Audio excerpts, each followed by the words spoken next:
Kaugnay pa rin sa aksidente sa Skyway, makakapanim natin si Attorney Jason Cantil, Legal Counsel ng Don Mariano Transit, ang may-ari ng bus na nahulog sa Skyway. Magandang umaga, Attorney Cantil. Good morning, Sir Howie. Yes. Attorney, unang-una ho, dumaan ho ba sa inspeksyon itong bus na sangkot sa crash sa Skyway? Hello, sir. Hello. Yes, Attorney Cantil. Yes, oo. Ang una hong tanong ay dumaan ho ba sa inspeksyon itong bus na sangkot sa Skyway crash kahapon? Opo, sir, kasi bago may mandatory inspection naman po yung LTO. Yearly po yan na na nagkakandak. Tsaka po, other than doon po sa implementation ng LTO, meron naman po kaming doon sa company na routine po yung check-ups nila. Hindi naman po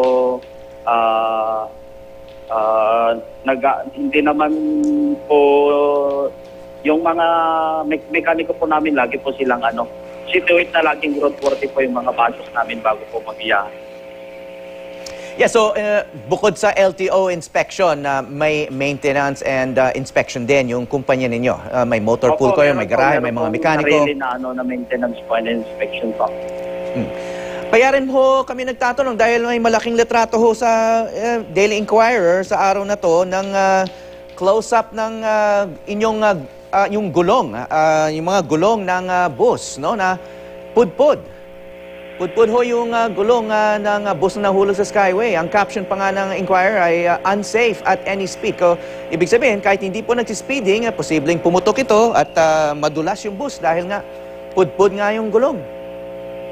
Paano ho pumasa ito sa inspeksyon ng kumpanya? Hindi po kasi kino-covered po naman po lahat ng inspection po ng pati po mga gulong, lahat po ng mga parts po ng bus para maging roadworthy po sila. Pero sa picture na po yon, ang pagkakalam po ng company naman po, talaga pong well-maintained naman po yung mga buses po namin po.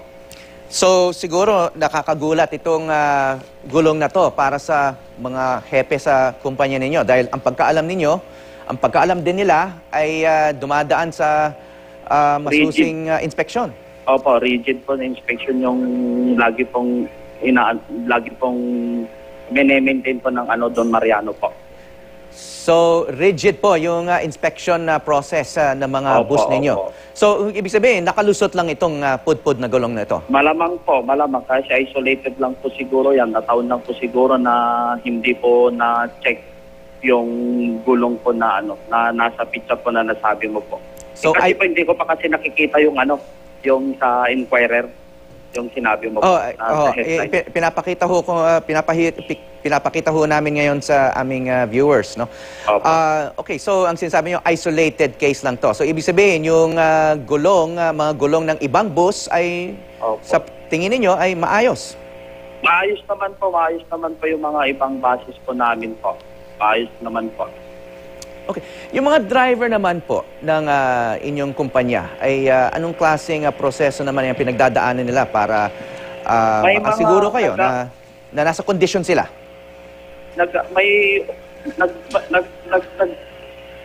Nag-undergo po sila ng drug test po, tapos nag-a-practice din po sila bago po sila maisalang na mag-drive po. Yun yung usual na ginagawa po namin.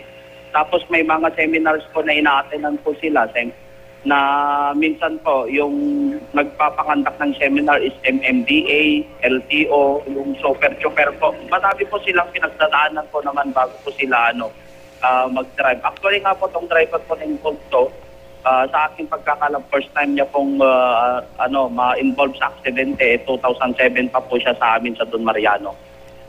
So first time, okay. Kasi ayon dun sa mga initial information na galing po sa CCTV, mukhang speeding po yung nangyari at madulas pa yung kalsada. At dahil madaling araw, may mga teorya pa nga lumalabas na posibleng inaantok o puyat po yung driver. Base naman po sa maaga naman po gumarahe yung yung bus na driver po na involved niyan. Parang pagkakalam po namin, ayon sa aking operational manager, nakapagpahinga naman po na maigi bago ulit bumiyahe ng madaling araw yung driver tsaka yung bus na involved po. Ang issue po noon na kaya mabilis nagpapatakbo ang mga bus driver dahil naghahabol po ng boundary. Sa ngayon po ba, ano po yung ang sistema nyo sa sa sahod sa mga driver? Decommission pa rin, mga boundary system pa rin o fixed salary na? Hindi ko po masyado maano yan sir kasi yung sa admin kasi yung nag-aano po dyan. Yung kung anong basis po ng ang pagpapasahod. Basta po kung anong latest po na direktiba ng LTFRB, yun naman po yung inaano po namin, kino-comply po namin. Yeah. So, hindi po ito yung unang beses na nasangkot sa aksidente ang inyong bus firm. Noong July 2012, na-aksidente rin ang isa sa inyong bus sa Ortigas flyover naman, no? Dito sa EDSA, kung saan 8 ang sugatan. Ano po yung nangyari sa kasong ito?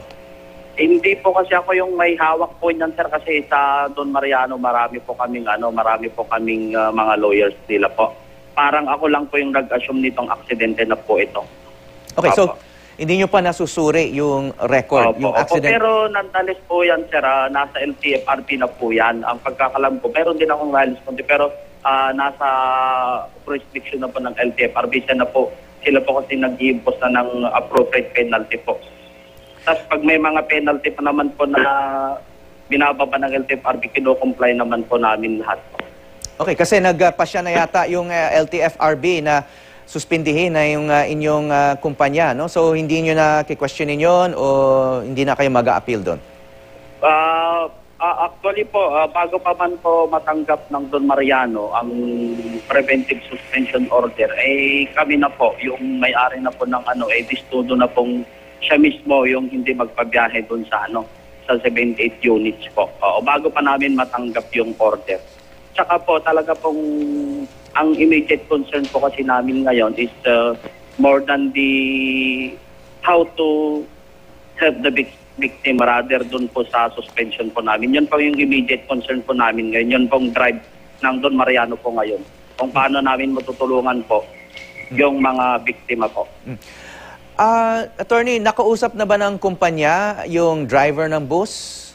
Hindi pa po kasi nasa ospital pa po yung driver ng bus po. So wala pa kayong independent information kung ano talaga yung nangyari?